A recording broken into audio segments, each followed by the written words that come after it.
Hello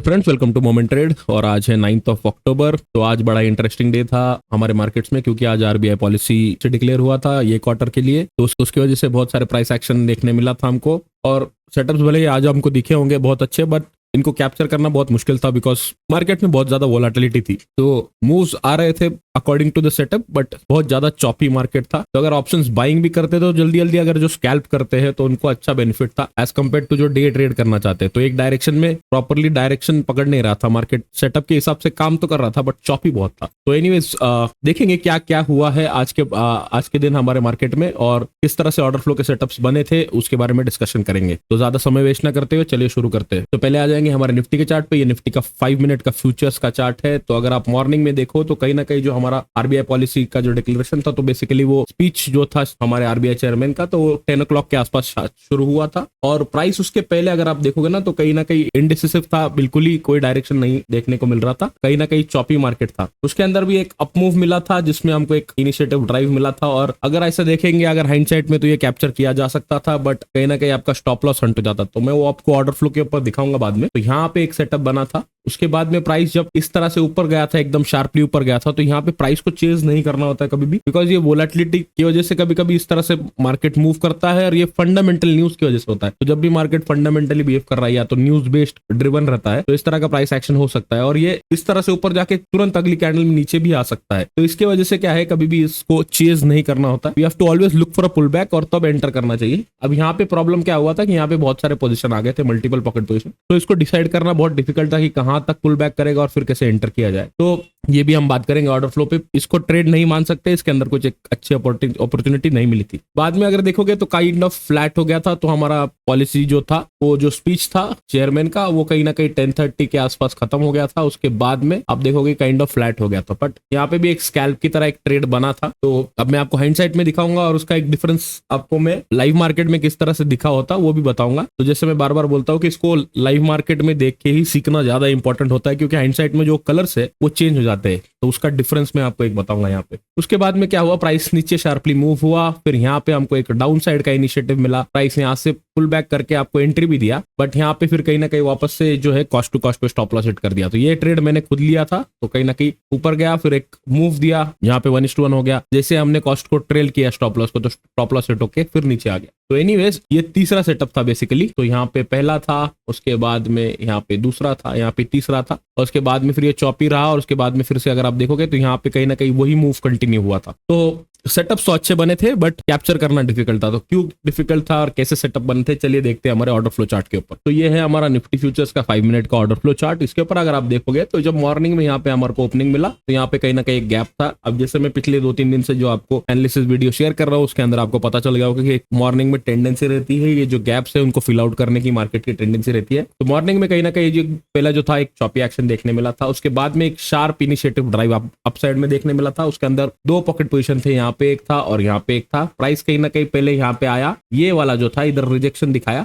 और next candle में कहीं ना कहीं एंट्री लेनी होती थी। बट अगर लाइव में देखेंगे आप, तो जैसे एंट्री लेते हैं आपका स्टॉप लॉस हिट करता और फिर बाद में ये शार्पली आप मूव करता। तो ये दिखने को अभी सेटअप लग रहा है कि बहुत अच्छा है, बट काइंड ऑफ आप इसको कैप्चर नहीं कर सकते थे, थोड़ा डिफिकल्ट था उस तरह से। तो ये था फर्स्ट इनिशिएटिव ड्राइव सेटअप। उसके बाद ये जो था, ये आपको बड़ा मूव दिख रहा है। तो कहीं ना कहीं वो जो स्पीच चालू होने की वजह से मार्केट जो है उसको रिएक्ट कर रहा था। और यहाँ पे जो है ना बहुत सारे पॉकेट पोजीशन बन गए थे। अब यहाँ पे डिसाइड करना बहुत डिफिकल्ट है कि एग्जैक्टली कौन से वाले पॉकेट पोजीशन पे मार्केट आके प्राइस रिजेक्शन देके बाउंस करेगा। और जब तक स्पीच चल रहा होता है तो इस तरह से वोलेटाइल एक्शन देखने मिल सकता है। तो लेट से यहाँ तक कहीं ना कहीं 10:30 तक यहाँ तक हमारा स्पीच चालू था। तो यहाँ जब प्राइस नीचे आया तो ये पॉसिबिलिटी थी कि ये पॉसिबिलिटी भी रहती है कि प्राइस यहाँ से शार्पली नीचे भी गिर जाए। तो यहाँ पे हम उस तरह से रिस्क नहीं ले सकते काइंड ऑफ। तो हम यहाँ पे एंट्री नहीं ले सकते। अब क्या हुआ उसके बाद में अगर आप देखोगे तो जैसे स्पीच खत्म हुआ, 10:30 पे स्पीच खत्म हुआ, तो मार्केट ने एक अच्छा बुलिश कैंडल आपको दिखाया। तो एक अच्छा इनिशिएटिव हमको यहाँ पे देखने मिला। अब यहाँ पे जो आप रेड कलर देख रहे होंगे तो ये आपको दिख रहे होंगे लाइट रेड कलर, तो इससे आप आइडेंटिफाई नहीं कर पाओगे कि ये पॉकेट पोजीशन था। बट इसी चीज को मैं अगर आपको वापस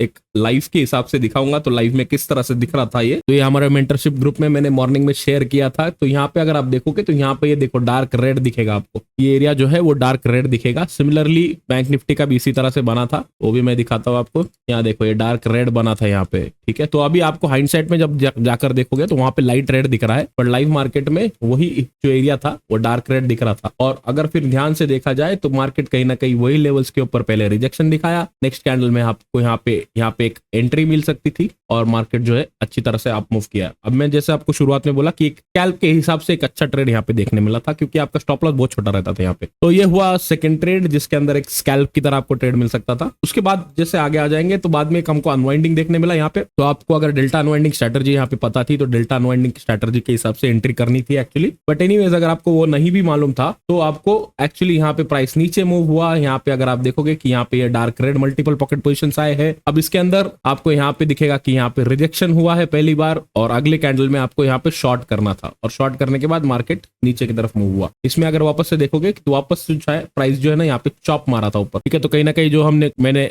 जो एसएल था उसको कॉस्ट पे ट्रेल कर लिया था जब मार्केट नीचे मूव हुआ था, तो वो एसएल को हिट करके फिर नीचे कंटिन्यू करने लग गया। तो एनीवेज जो अगर सेटअप की बात करेंगे तो सिर्फ सेटअप देखोगे तो अच्छा डाउन मूव आया उसके बाद में। तो यहाँ भी अगर आप चाहते तो इसको प्रॉफिट को यहाँ पे बुक कर सकते थे। उसके बाद में क्या हुआ, मार्केट कंटिन्यूसली पूरा चॉपी चला गया, और फिर जो ये डाउन मूव आया है उसमें देखोगे ये पॉकेट पोजीशन है ये अनटेस्टेड रह गया और मार्केट बिना टेस्ट के ही नीचे की तरफ मुड़ गया। तो यहाँ पे फिर से आपको कोई अपॉर्चुनिटी नहीं मिली, भले ही आपको दिख रहा है कि मार्केट अच्छा फॉल आया है, बट यहाँ पे कोई अपॉर्चुनिटी आपको एंट्री की नहीं मिली। तो बेसिकली यहाँ पे आपको 3 ट्रेड्स मिले थे। यहाँ जो था एक मॉर्निंग में था। अब ये डिपेंड करता है कि आप स्टॉप लॉस कहाँ लगाते हो। एक किसी केस में ये बहुत ही टच एंड गो वाला सिचुएशन था कि कहीं किसी का टच हो गया होता, किसी का नहीं हुआ था, डिपेंड करता है आप कितना टिक, 1-2 टिक ऊपर नीचे हो जाता तो चेंज हो जाता सिचुएशन। सेकंड ट्रेड आपका यहाँ पे बना था, जैसे मैंने आपको बताया कि ये डार्क रेड पॉकेट पोजीशन था, इसके अंदर एक ट्रेड सेटअप बना था फॉर अ स्कैल्प। और थर्ड ट्रेड यहाँ पे था जिसके अंदर यहाँ पे अनवाइंडिंग, अगर आपको पता है डेल्टा अनवाइंडिंग, तो डेल्टा अनवाइंडिंग बेसिकली हुआ था यहाँ पे। और अगर वो नहीं भी पता है तो आपको कहीं ना कहीं फिर ये मल्टीपल जो बने थे पॉकेट पोजीशन उसके अंदर से जज करना पड़ता था, क्योंकि पहले आपको लगेगा कि यहाँ पे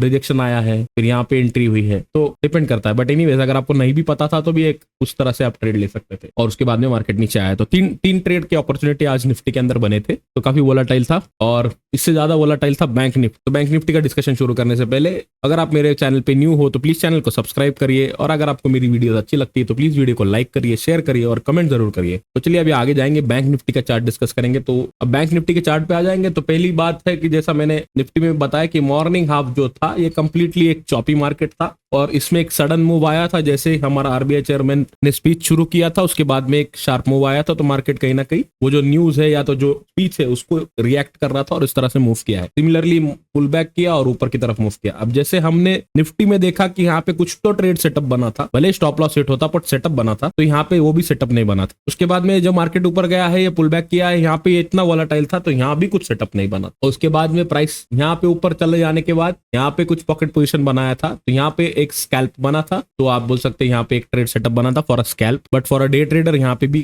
कोई काम नहीं हुआ था। उसके बाद में प्राइस नीचे आ गया। तो जैसे हमने निफ्टी में देखा कि एक पुल बैक के बाद हमको एक एंट्री मिली थी, यहाँ भी एंट्री नहीं मिली थी। तो यहाँ पे आपको बैंक निफ्टी में सिर्फ एक स्कैल्प का ट्रेड था। बट अगर आप देखोगे ओवरऑल प्राइस एक्शन देखोगे तो आपको लगेगा देखो कितना अच्छा ऊपर गया है, फिर यहाँ से ऊपर गया है, फिर यहाँ से नीचे आया है। तो देखने में आपको बहुत अच्छा लगा कि बहुत अच्छे मूव्स आए हैं, but in terms of setup इसमें कुछ नहीं था बराबर से। तो ये बहुत ज्यादा वोलाटाइल था, तो इसको ट्रेड करना बहुत ज्यादा रिस्की भी हो सकता है अगर उस तरह से बोलेंगे तो। और जब सेटअप ही नहीं मिल रहा है तो फालतू में एंटर करने का कोई फायदा नहीं होता है। तो इस तरह के प्राइस एक्शन कभी कभी देखने मिलता है जब इवेंट्स रहते हैं, आरबीआई चेयरमैन पॉलिसी हो गया या तो बजट डे हो गया, तो आपको इस तरह का प्राइस एक्शन दिखने मिलता है, बड़ा बड़ा मूव्स मिलता है, और जरूरी नहीं सब कुछ कैप्चर किया जा सके। तो ये जो एक सेटअप था किस तरह से ऑर्डर फ्लो पे दिखता था अपन देखेंगे। अभी हम देखेंगे, अभी ऑर्डर फ्लो के चार्ट के ऊपर आ जाएंगे। तो पहले आ जाते हैं ऑर्डर फ्लो के चार्ट पे। तो ये हमारा बैंक निफ्टी का ऑर्डर फ्लो चार्ट। तो जैसे आप देखोगे कि मॉर्निंग में जो था ये पूरा मार्केट जो था ना कहीं चॉपी था, यहाँ पे बिल्कुल भी कोई भी डायरेक्शन नहीं था यहाँ पे। और जैसे ही हमारा आरबीआई चेयरमैन का